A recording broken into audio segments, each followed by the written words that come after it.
नमस्कार विद्यार्थी मित्रांनो, विदर्भ IAS पॅकेट अकॅडमी या ॲपवर आपलं सर्वांचं स्वागत आहे। हे माझा छोटासा परिचय। आपण नेहमी एखादा करंट टॉपिक घेत असतो। आज तुमच्यासाठी एक जबरदस्त आणि कडक टॉपिक असा आणलेला आहे बँकिंग संबंधित। जो निर्णय सरकारने बँकिंग संबंधित घेतला हा फार महत्त्वाचा आहे।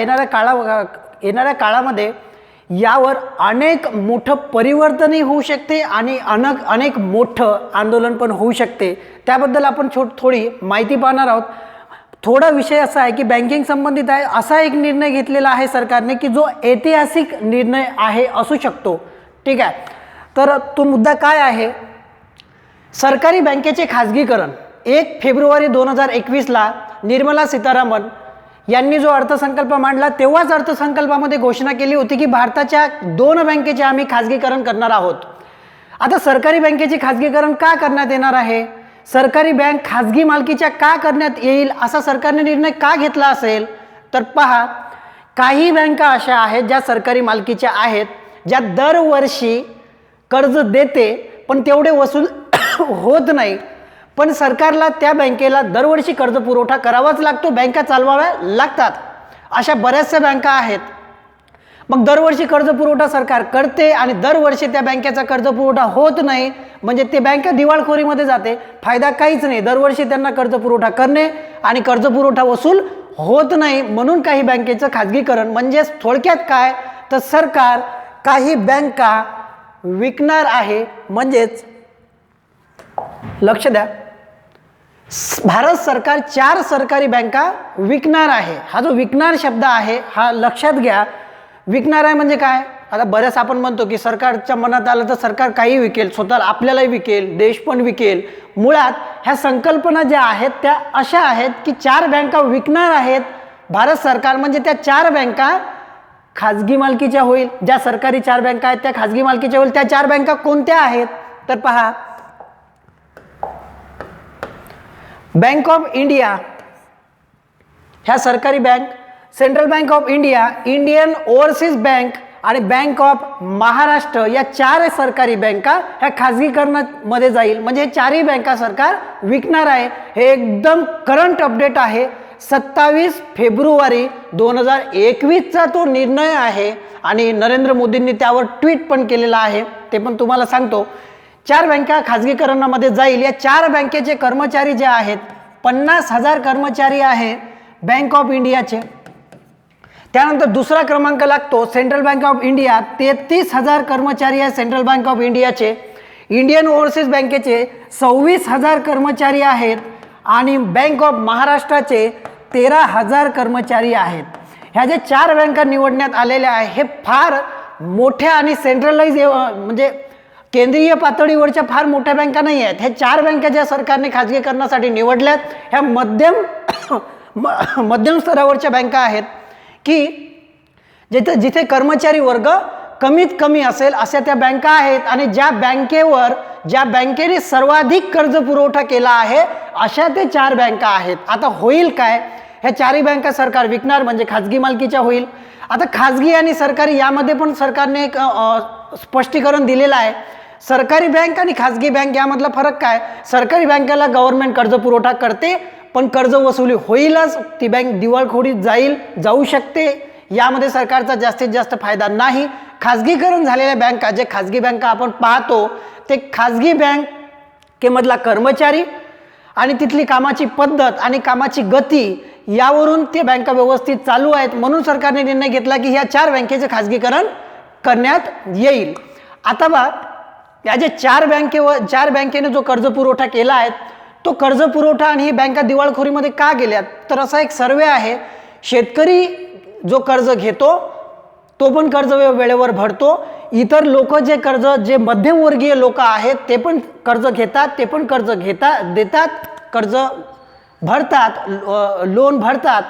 पण ज्या मोठमोठे उद्योगपती आहेत यांना या बँकेने अनेक कोटी रुपयाचे लोन दिलेले आहेत पण ते वसूल झालेले नाहीत। त्यामध्ये काही नावं मी तुम्हाला सांगतो। रेनॉल्ड्स पेन तुम्ही पाहिला असेल, रेनॉल्ड्स पेनचे जे संचालक आहे, डायरेक्टर आहे, ज्यांनी तो निर्माण केला ते विक्रम कोठारी यांच्यावर करोडो रुपयाचे लोन आहे पण ते त्यांनी भरलेले नाही. विजय माल्या सर्वांना माहिती आहे, किंगफिशर जे ब्रँड आहे त्यांचा तो ब्रँडच सरकारने काबीज केला होता आणि विकून टाकला, पण तेवढी वसुली काही झाली नाही. त्यांच्यावर पण कर्ज आहे, ते देश सोडून पडून गेलात. अनेक लोक आहेत, मोदी स्कॅम आहेत, नीरव मोदी स्कॅम आहेत, चोक्सी घोटाळा आहेत. या सगळ्या घोटाळ्यामध्ये या बँकेमधून कर्ज घेतलेलं आहे उद्योगपतींनी. कॉर्पोरेट क्षेत्र जे आहे उद्योजकांचं, यावर या बँकेचं सर्वाधिक कर्ज आहे, पण तेवढा कर्ज वसुली काही झाली नाही. म्हणून सरकारने असं ठरवलं की ह्या बँका खाजगीकरणामध्ये जाईल. बरोबर. तर हे झालं खाजगीकरण आणि नवीन अपडेट. आता हे खाजगीकरण करत असताना काही फायदे पण आहेत आणि काही तोटे पण आहेत. ते फायदे आणि तोटे कोणते आहेत तर ते पण तुम्हाला सांगतोय. खाजगीकरणाचे फायदे व त्याच्या समस्या. आता पहा, खाजगीकरणामध्ये ह्या ज्या 4 बँका जाईल, भारतामध्ये साधारणतः जेव्हा राष्ट्रीयकरण झालं पहिल्यांदा 1969 मध्ये इंदिरा गांधींनी 14 बँकेचं राष्ट्रीयकरण केलं, म्हणजे सरकारी बँका निर्माण केल्या. 1980 मध्ये पुन्हा 6 बँकेचं राष्ट्रीयकरण केलं, म्हणजेच पुन्हा सरकारी बँका वाढल्यात. साधारणतः तेव्हा 19 सरकारी बँका होत्या. त्या 19 पैकी काही विलय एकमेकांमध्ये विलय झालेत. Andhra bank, Canara bank, Vijaya bank यांचं एक बँक झालं. हे असे विलय करून साधारणतः सध्या 12 इतक्याच राष्ट्रीयकृत बँका आहेत. त्या 12 पैकी आता 4 खाजगीकरणामध्ये जाईल, म्हणजे साधारणतः 8-7-8 बँका राष्ट्रीयकरण राहील. आणि सरकारने असा निर्णय घेतला की येणाऱ्या काळामध्ये जर सरकारी बँकेची परिस्थिती अशीच राहत असेल तर सरकारी बँका ह्या खाजगीकरणाकडे वळवल्या जाईल. आता सरकारचं म्हणणं मी तुम्हाला सांगितलं आहे, पण हे खाजगीकरण होत असताना काय परिणाम होईल, फायदे काय आहेत. तर एखादी बँक, समजा ज्या 4 बँका मी तुम्हाला सांगितल्या, ह्या 4 बँका जर खाजगीकरणामध्ये गेल्यात तर त्या 4 बँकेमध्ये काम व्यवस्थित चालेल, कर्जपुरवठा व्यवस्थित होईल, कर्ज वसुली व्यवस्थित होईल, असं सरकारचं मत आहे. पण या सरकारी बँका खाजगीकरण होत असताना याचे 2 तोटे म्हणा किंवा 2 घटक असे आहेत समाजामधले की ज्यावर परिणाम होऊ शकतो. जसं सरकारी बँकेचे जर खाजगीकरण झाले तर सरकारी बँकेमध्ये जो काम करणारा वर्ग आहे किंवा ज्या ग्रामीण भागापर्यंत ज्या सुविधा सरकारी बँकेमार्फत पोहोचल्या आहे ते खाजगीकरण झालेल्या बँका देऊ शकेल का? सरकारी बँकेमध्ये जर एखादा विद्यार्थी गेला खातं काढायसाठी, त्याला स्कॉलरशिप काढायची आहे तर 0 बॅलन्सवर खातं निघते. एखादा गरीब शेतकरी गेला तर मिनिमम साधारणतः 200-300, पण खाजगी बँकेपेक्षा सरकारी बँकेमध्ये अकाउंट काढण्यासाठी लागणारे पैसे कमीच आहे. बरोबर. आता एखादा विद्यार्थी जर गेला तर 0 बॅलन्सवर त्याला मिळते, त्याच्याकडे कुठले पैसे. आता तोच विद्यार्थी जर खाजगी बँकेमध्ये गेला तर त्याला पैसे भरावे लागते, वेळेवर त्याच्याकडे पैसे असेलच असं नाही. म्हणजेच खाजगीकरणामध्ये या लोकांचं पण लक्ष सरकारने या लोकांना पण लक्षात घ्यायला पाहिजे. म्हणजेच सर्वच सरकारी बँकेचे खाजगीकरण व्हायला पाहिजे असं नाही, पण काही बँकेचे खाजगीकरण व्हायला पाहिजे. कारण दिवाळखोरीमध्ये आधी डुबीत गेलेल्या बँकाला पुन्हा वर आणणे आणि त्यांची प्रगती करणे हा सरकारचा एक उद्देश आहे आणि त्याचा सरकारलाही आणि या देशालाही फायदाच होईल, तोटा होणार नाही. पण सोबतच या 2 घटकाकडे लक्ष द्यायला पाहिजे. पहिला घटक म्हणजे जो ग्रामीण भाग आहे, विद्यार्थी आहे, शेतकरी आहे, गरजू व्यक्ती आहे, यांच्यासाठी ते सरकारी बँका असायला हव्यात. कारण खाजगी बँकेमध्ये यांना तर कोणी उभे करणार नाही ना. बरोबर. आता दुसरा एक मुद्दा आहे की सरकारी बँकेमध्ये जो कर्मचारी वर्ग काम करतो, ज्यांना गव्हर्नमेंट नोकरी आहे, ती जर बँक समजा बँक ऑफ महाराष्ट्र आहे, सेंट्रल बँक आहे, ओव्हरसीज बँक आहे, बँक ऑफ इंडिया आहे, यामध्ये किती सारे, जसं मी तुम्हाला आकडा सांगितला की इतके कर्मचारी तिथे काम करतात.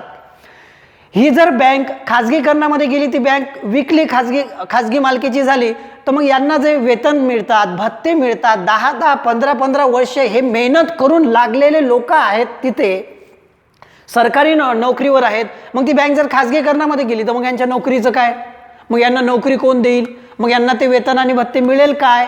म्हणून ह्या 2 घटकाकडे सरकारने लक्ष द्यायला पाहिजे. म्हणजे सर्व जे बँका आहेत सरकारी, या सर्वच बँकेचं खाजगीकरण व्हायला पाहिजे असं नाही, पण काही बँकेचं खाजगीकरण व्हायला पाहिजे. पण बऱ्याचशा काही सरकारी बँका ह्या या लोकांसाठी आणि या लोकांकडे लक्ष देऊन त्या ठेवायला पाहिजेत. एक न्यूज तुम्हाला करंटची सांगतो की मी आताच सांगितलं की कर्मचारी वर्ग जो आहे, बँकिंग कर्मचारी वर्ग, यामध्ये फार जन आक्रोश आहे. तो जन आक्रोश बाहेर आला 27 फेब्रुवारी 2021ला. याची सुरुवात पण झाली आहे. 27 फेब्रुवारी 2021ला जयपूर येथे राजस्थानला युनियन कर्मचारी जो संघ आहे, बँकिंग युनियन जे असतं, त्या बँकिंग युनियन मार्फत हडताळ झाली आणि त्यांनी काल एक घोषणा केली की आम्ही 1 दिवसचा बंद पुकारतो, पण एका दिवसचे बंद नाही, की हा निर्णय काही सरकार मागे घेणार नाही. म्हणून असं त्यांनी इशारा दिलेला आहे की 13 ते 16 मार्च या रोजी भारत बंद म्हणजेच बँक बंद हा त्यांनी एक इशारा दिलेला आहे. म्हणजे थोडक्यात काय, या जन आंदोलनाची सुरुवात झाली आहे. म्हणजे सरकार जे पुढचे पावले टाकणार, तर या लोकांचाही सरकारने विचार करायला पाहिजे. लक्षात आलं? तर सरकार बँकेचे खाजगीकरण का करतायत ते मी तुम्हाला सांगितलं आहे, बरोबर. आणि हे खाजगीकरण हा विकसित प्रणालीचाच एक भाग आहे. पण या 2 लोकांकडे लक्ष द्यायला पाहिजे. ज्या 4 बँकेचं राष्ट्रीयकरण होत आहे, खाजगीकरण होत आहे, त्या 4 बँका मध्यमवर्गीय आहे.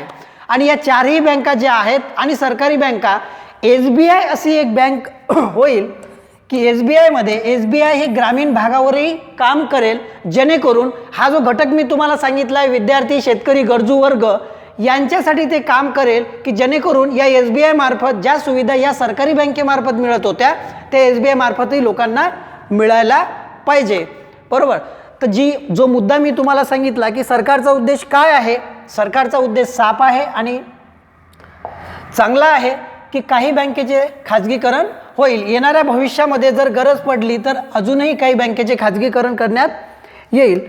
तर जो मुद्दा मी तुम्हाला सांगितला की हा निर्णय अर्थसंकल्पामध्ये मांडला होता, तेव्हा 2 बँकेचे राष्ट्रीयकरण करण्यात येईल असं जाहीर झालं. पण 27 फेब्रुवारी 2021ची नवीन अपडेट आहे की 4 बँकेचं खाजगीकरण करण्यात येईल. आणि हे प्रायव्हेटायझेशन जे बँकेचे होत आहे, तर सरकारचं मत मी तुम्हाला सांगितलं की, आणि त्याचे फायदे आणि तोटे पण मी तुम्हाला सांगितले.